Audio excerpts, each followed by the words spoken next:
Today we're going to replace an oxygen sensor in the 91318IS. Parts we need and tools are an oxygen sensor socket, and a wrench to put on the oxygen sensor socket.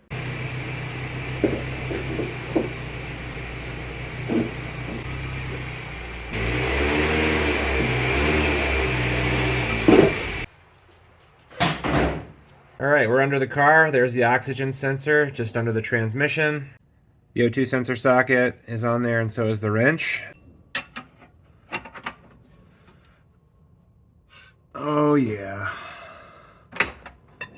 Nice and easy. This is coming out nice and easy. There's the old one. I'll go and hook it from the top. The oxygen sensor connection is actually just below what would normally be the battery tray in an E30. Should be able to do this one-handed.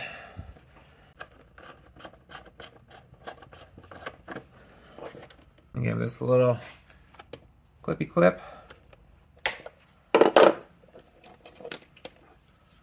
And unclippy clip. And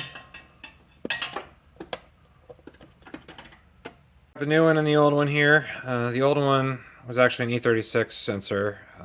The actual sensor itself's the same, but the wiring was much longer. Transferred that little clip. The other two are still on the car. And then I'll take off the cap, and then we'll just send it home.